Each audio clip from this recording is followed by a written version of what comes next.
Scotty Roberts is the founder of Intrepid magazine.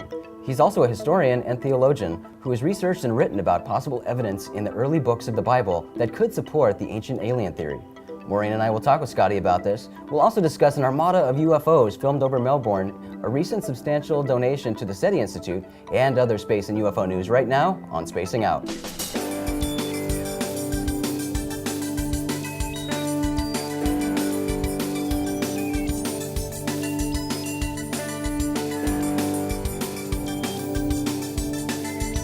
Greetings everyone and welcome to Spacing Out. I'm Jason McClellan. And I'm Maureen Ellsbury. Thanks for joining us. We'll be talking with biblical scholar Scotty Roberts today about possible supporting evidence in the early books of the Bible for ancient alien theory.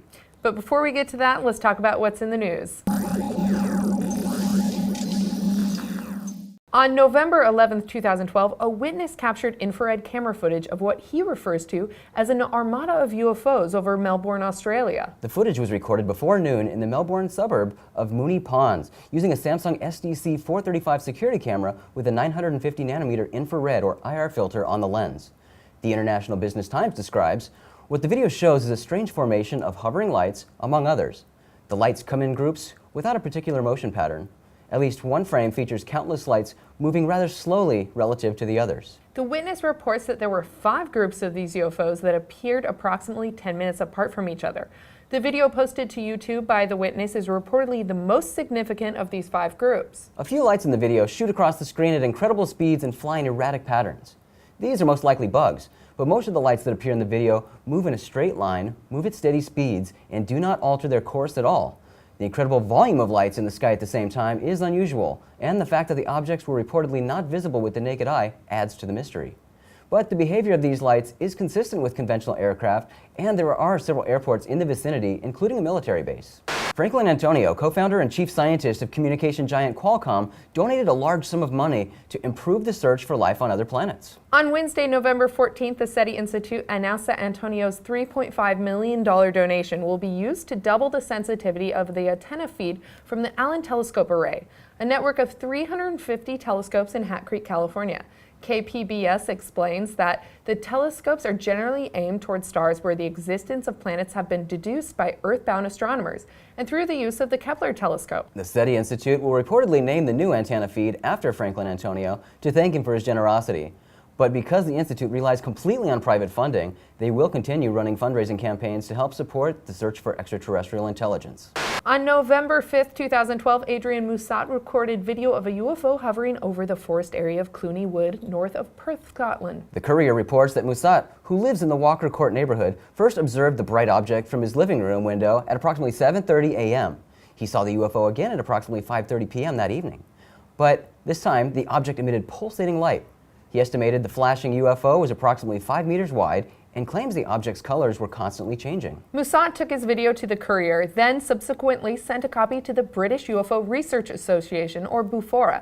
But on November 14th, the BBC reported that BUFORA had identified the UFO. According to the report, BUFORA is confident that the light was actually within the trees and not above them. The organization concluded that the mysterious object was simply a spotlight on a forestry vehicle.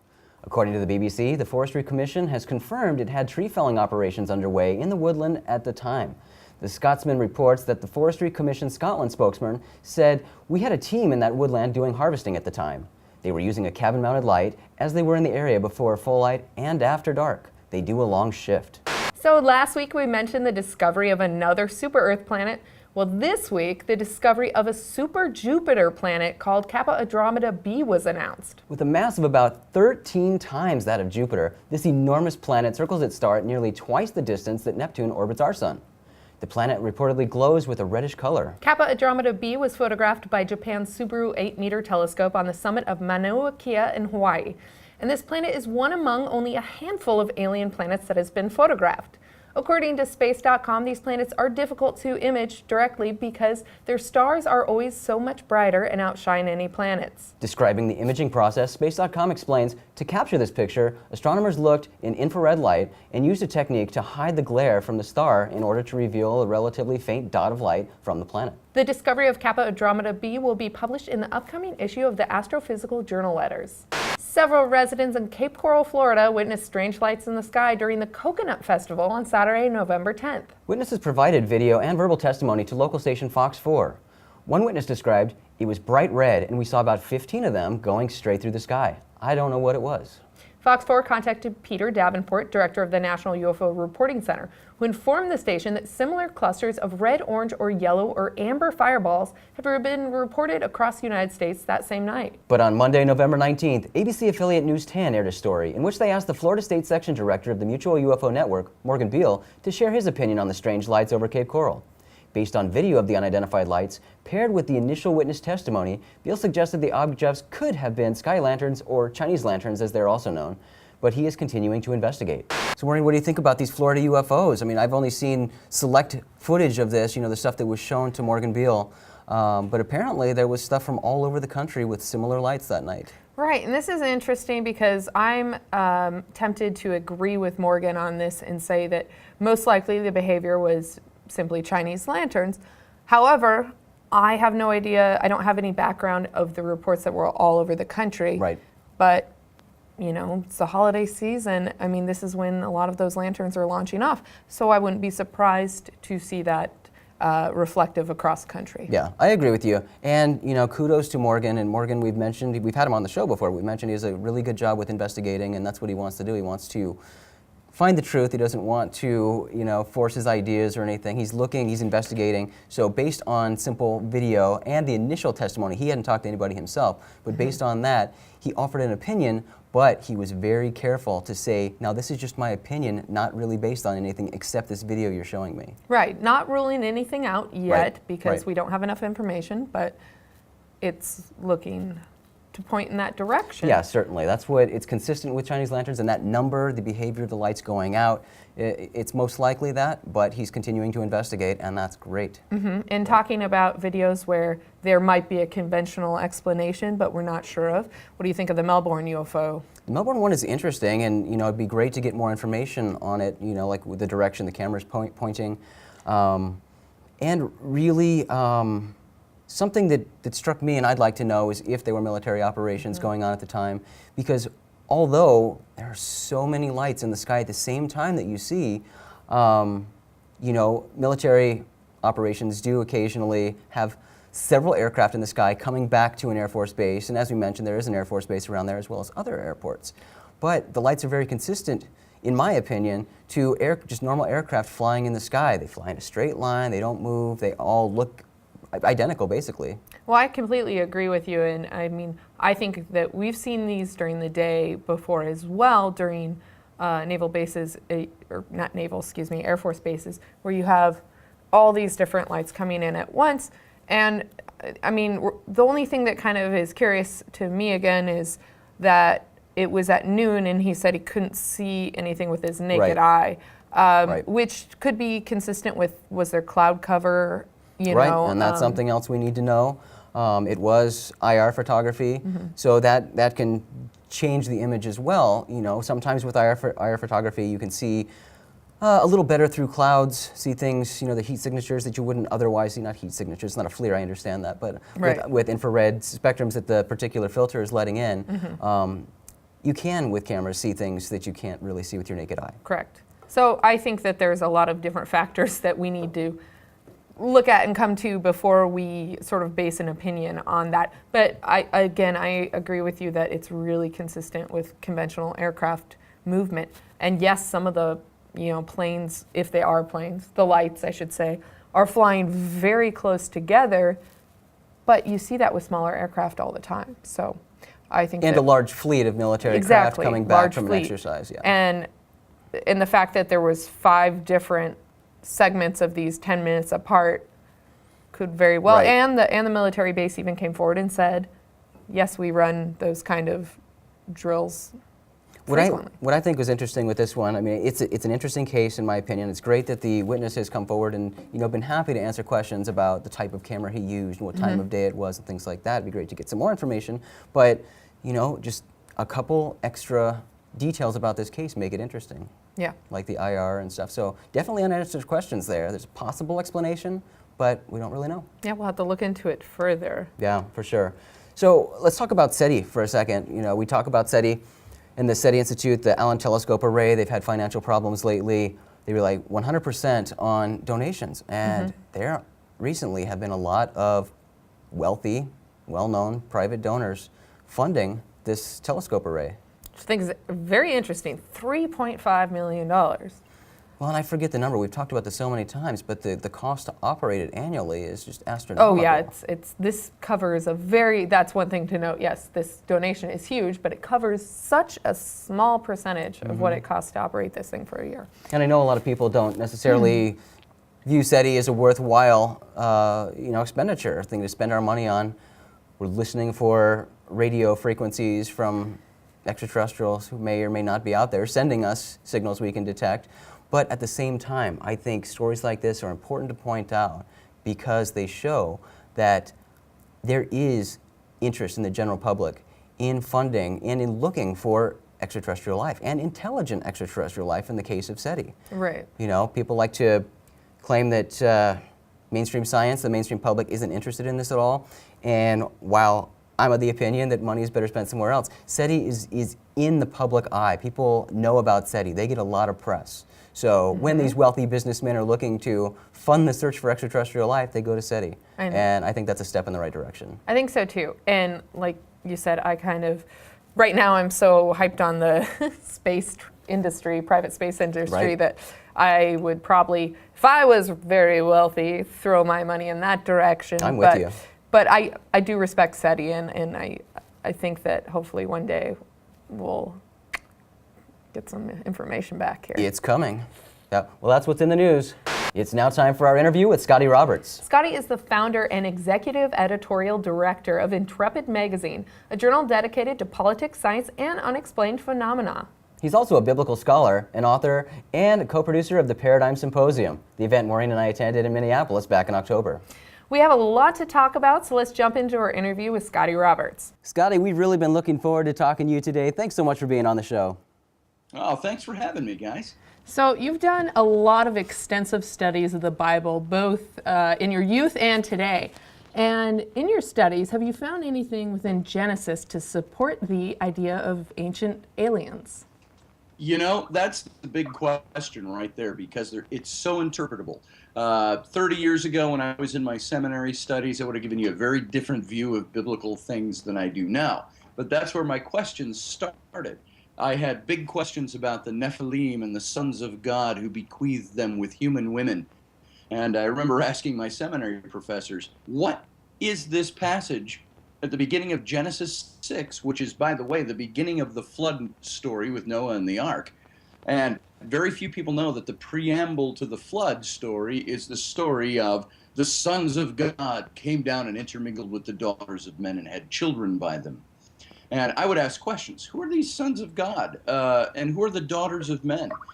And it was explained to us back then, well, get any kind of weird woo-woo notions out of your head. This is only the sons of God speak about the sons of the school of the prophets, the aristocrats who built the school up on the hill, and they came down slumming into the valley. So they came down and intermingled with the common women in the valley. And I used to argue that point with them, saying, now, wait a minute, you teach us that language means something. In the language, the sons of God is B'nai Ha-Elohim. And I said, but daughters of men is daughters, and I don't remember the Hebrew word for daughters, but daughters of Adam, or mankind. So there's a contrast there, Elohim and mankind. I said, what do you do with this? And I was told I was a troublemaker, and I shouldn't ask those questions if I wanted to stick around very long. So my views have changed. From the time I was in my youth in seminary, I've spent 20 plus years thinking about these things. And where does it fit into the ancient alien theme? The sons of God, the B'nai Ha-Elohim, came down, it says, according to Scripture, and intermingled with the daughters of humans. And they bore the Nephilim. And that these Nephilim were the heroes of old and the men of renown. And I found that the Nephilim has an earlier start in the Bible, all the way back to the Garden of Eden story. I find that they're mentioned again in several places in the Old Testament passages, and that you find them in all different cultures by different names, by different people names, character names, events, and they're all linked with flood stories. They're all linked with judgment. They're all linked with some kind of non-human entity that has come down and interbred with human women. It always seems to be male figures that come down, perhaps because these stories were all male-dominated societies.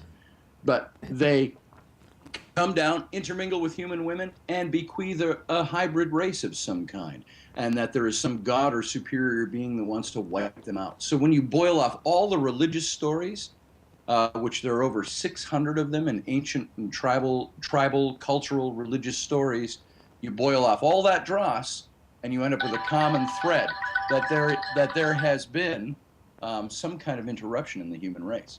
I'm sorry about my phone. No worries. So you mentioned it. I was going to ask this about references, non-biblical references to the Nephilim. What are some of those? Can you mention some of those texts that also mention the Nephilim? Sure. Well, first of all, you can trace, some of this has been linked all the way back to the Sumerian culture and the Anunnaki. And we hear Nephilim and Anunnaki have become these big pop cultural words when it comes to ancient alien studies or research. And they've got all this fantasy that's wrapped around them in this mythology. And all the Anunnaki they were the pantheon of gods of the ancient Sumerians. And they've got their stories, how the Anunnaki created primeval man. And it actually says in the old cuneiform texts, it says, Elil, the chief god, asked Enki and the other gods to make primeval man and to do our work for us. And this all has correlations to the Garden of Eden story and so on. One of my favorite stories, just for sake of time, and since we don't have 4 hours to sit here and talk about this, my favorite story that correlates is the story of the Tuatha De Danann. And if you're familiar with who they are, my roots are Celtic, Scottish, and Welsh, and a wee bit of Irish in there. And so the Tuatha De Danann were the ancient gods who descended to the ancient Celts or the ancient Irish. And they were the bright, shining kings from heaven who descended down and intermingled with them. Now, you've got your secular versions of that story, which just says that they were invaders from the north who came and burned all their ships when they landed so they couldn't turn back. But the story, the mythology, says the Tuatha were the children of the goddess Danu. And some of the translations of that are the children of the goddess of the tribe of Dan, which is said from the Hebrew day, the time of the 12 tribes of Israel to have broken off and intermingled with the tribes of the Anu, the Anunnaki, those who were the remnants of the Anunnaki to the north of Israel. And so the Tuatha De Danu, or the Tuatha De Anu, as some say it, these were the bright shining kings who descended from the heavens to the Irish people. And they eventually became known after the wars. They were pushed into the Hollow Hills. Start to see familiar mythological and legendary terms here, but they were pushed into the Hollow Hills and became known as the Elven folk. And if you read Tolkien, you'll find that he had a pretty good handle, his finger on the pulse of this ancient mythology. Definitely. So how within all of this, you've also, you're coming out with a book this February about the reptilians. And how do they all tie into this? Well, it was interesting. I wanted to start a study in that book that kind of dovetailed off of the end of the Nephilim to find out how can we trace the remnant of the Nephilim. And so I chose to do this through the reptilians because there's so much mythology out there about them. If you look up reptilian alien online on a Google search, you will find 1,000,006 different references to the reptilian aliens, and many of those have the same exact verbiage that copied over from site to site to site. All the reptilians are from the star system of Draco, and I mean, how appropriate. And they've come here to subjugate humans, and they bred the alien greys who rebelled from them and had wars, and the stuff gets absolutely fantastical and the stuff of sci-fi. Now, it could either all be true, or it could be lots of mixing and matching of ancient mythologies, which is what I find it is. So what I wanted to do was trace the Nephilim. Where did they go once they were here? What happened to the remnants of them? And I think they're inextricably linked with the stories of the reptilians, which date all the way back into the Sumerian culture again. You've got, let me see how I could say this concisely. I believe the first of the Nephilim was Cain in the biblical story of the Garden of Eden. Adam and Eve bore twin sons, Cain, Abel, Cain being the eldest, but Cain was not the son of Adam. Cain was the son of the serpent character in the garden, Nakash. And by the way, he's never called Lucifer or Satan in those passages. He's known as Nakash. And Nakash means bright shining one, trickster character, crafty magician, the bringer of knowledge and illumination. And so he had sex with Eve, and she bore Cain. Adam had sex with Eve and bore Abel. And there's the whole story without getting into all the details, but Cain ends up being the first of the Nephilim, the first of those of the mixed blood. And this is verified all through the Old Testament as you look at the judgments that were placed on mankind after the fall of man in the garden, the stuff that happens with Noah and the ark, and Noah being of the pure-blooded, that the Messiah would have to rise up out of the pure blood of the humans instead of the impure blood. So all of this stuff, I started linking it all together and tying it all together to find out, where did the trail of the Nephilim go? Enki, who was the god of the Sumerian culture, who created humans for Enlil with the Anunnaki. He was one of the Anunnaki. He descended down and saw the plight of the humans being enslaved by the Anunnaki and helped set them free. And he did this from his, if you can use vernacular, his base of operations, or where Enki dwelt. He was the patron god of the ancient Sumerian city of Eridu, which sat in the backwaters of the Euphrates in a place called the Serpent's Marsh. And the Serpent's Marsh was also a place known as Iazden, or Iaden, which starts to correlate with Eden in the Old Testament story written about 2,000 years later. So this is what I do in the book, The Secret History of the Reptilians, and it's subtitled appropriately, The Pervasive Presence of the Serpent Throughout Human History, Religion, and Alien Mythos. Wow. Well, I'm looking forward to that book because this is a topic I've intentionally avoided for a while, but after talking with you about it a little prior to this and today, I definitely want to pick it up. I wanted to mention, back to the Nephilim, you mentioned another book from the Bible that's not in the present-day Christian Bible that also mentions them. Isn't that correct? Yes, the Book of Enoch, and that's becoming more and more familiar. You can find writers like L.A. Marzulli, I hope I'm pronouncing his name right, and some of the other people who've written extensively on the Nephilim. They all hail back to not just Genesis, but also the Book of Enoch, where you find the story of the Nephilim in the book of Genesis. It's almost a mere mention. It's like, and there were the sons of God. They had sex with human women, and they had the Nephilim. Boom, let's move on. And there was no judgment cast on it. It's a kind of a neutral story. Now you go to the book of Enoch, now, which is interesting. The book of Genesis would have been written around 1400 BC. And then lost and burned and all of that, and rewritten off of oral tradition and some scant writings in the 4th century BC. Now, the Book of Enoch only dates to the 4th century BC, but it parallels the Book of Genesis. So it's, again, rewritten from a much older book.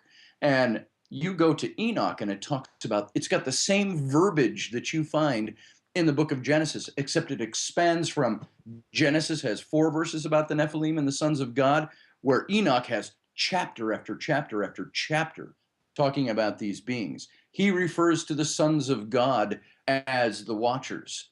And so you see a lot of legendary or mythological names starting to come up in this. You see him refer to the Nephilim as the children of the Watchers, that the Watchers interbred with humans. Now, this is a book, by the way, it's an apocryphal book, meaning it was once part of the collection of scriptures, but under the reign of Constantine, the first Christian emperor of Rome in the 300s, he convoked the Council of Nicaea, amongst several others, and the other councils that were convoked over the years. And one of the issues was he wanted to see consolidation of religion, not because he cared all that much about the church, but because he was using the church as a vehicle to further his empire. He was equating one God equals one emperor, one empire equals one religion. And so when he convoked this, one of the issues at hand was what books are actually going to be part of a Bible. And they booted out the Book of Enoch, not because they thought it was unscriptural, but because the mandate was you need to come to unanimous decision on which books are scripture and which aren't.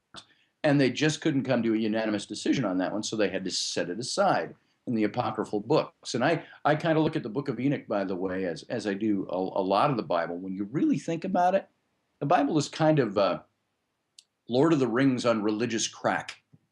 And that's what you get. You get crazy stories. And it's amazing stuff. And so the Book of Enoch is one of the great sources to find out more about the Nephilim, the Watchers, the sons of God, the Elohim, and all of that. That's incredible. I really enjoy the way you present this topic, and it's something that makes the myth and the religious digestible to people who aren't religious at all and think, the Bible is just something to read when you're going to church. So I want to mention, not only do you have The Rise and Fall of the Nephilim, which came out this year, you've got your Secret History of the Reptilians coming out in February, and also your brilliant magazine that we've already mentioned to our listeners after Paradigm Symposium, that is intrepidmag.com. There you go. And so everyone needs to go check that out, as well as check out that the 2013 Paradigm Symposium will be happening in October. October 17th through the 20th of 2013. And if you heard anything about Paradigm Symposium 2012, we're going to have some of those speakers back and some other pretty big names that we haven't contracted yet, so we can't announce them. But keep watching our website. You've already launched early registration, haven't you? We have indeed. We're already selling tickets. And I tell you what, if you want to get tickets for this, right now, between now and the end of the year, the end of the holiday season, New Year's Eve day will be the last day you can avail yourself of the early bird special, which is $100 off any of the 3 packages we offer. Just go over to the website, paradigmsymposium.com, and you'll see what's there. And those tickets are already selling big time. So awesome. And that's sight unseen. So go look. Well, great. I have one more question I want to ask you. And Sure. I appreciate, as Maureen said, your sort of unbiased approach at theology, and there's so much that you can uncover when you approach it in an unbiased way. So I'm imagining that you're not done with your research into the Bible and ancient texts. So what is next for you, Scotty Roberts? Well, right now, Dr. John Ward is an archaeologist, anthropologist, a dear friend of mine, lives in Luxor, Egypt. He spoke at Paradigm Symposium, for those of you who saw him there. And he's been living in Luxor for 9 to 15 years, I believe, doing his research along with his associate, Dr. Maria Nilsson. And he and I are going to be writing a book for New Page Books now. This is my next project out with New Page Books. We haven't titled it yet. I affectionately referred to it as the Grimoire of Moses. And I don't know if New Page liked that or not. They thought it might have been too vague. But the idea was, John and I have disparate views on the Exodus and the historical Moses. Our dating is about 100 years apart. I place Moses and the Exodus in 1446. He places about 100 years later. And so we're going to explore those questions, but not just a book about biblical history. We're digging into the mythology behind it, the secular history, if you will, behind it, comparing Moses to characters that existed, and was he a real guy? And if he was, who was he in Egyptian history? We're looking at all of that, and then some of the mysterious, if you will, the historical mysteries behind all the work of Moses. And I'm going out in January, traveling out to Luxor and Cairo, and John said, I'm going to pick you up from the Cairo airport, and we're heading straight out into the Sinai Desert. So we're going to go look at a few of the sites for Mount Sinai and things like that. So it's going to be a fun excursion. I bet. I'm jealous. Yeah, me too. You guys can come along. Well, we'll see. I'll see if you'll buy my ticket. Well, There you go. Scotty, you've rapidly become one of my favorite individuals to have a conversation with. I've enjoyed our recent conversations, and I look forward to the next one. I hope we get a chance to hang out at the International UFO Congress in February. That'll be great. I already got permission from my wife. So Yay! That's the most important thing. Yes, it is. All right, Scotty. Well, thank you so much for joining us today, and we will talk to you soon. Thanks, Scotty. Thanks, guys. Thanks for having me, Maureen and Jason both. That's all for this episode of Spacing Out. Be sure to visit openminds.tv for all the latest news. Thanks for joining us today. We'll be back next week with yet another episode. I'm Maureen Ellsbury. And I'm Jason McClellan. We will see you in the future.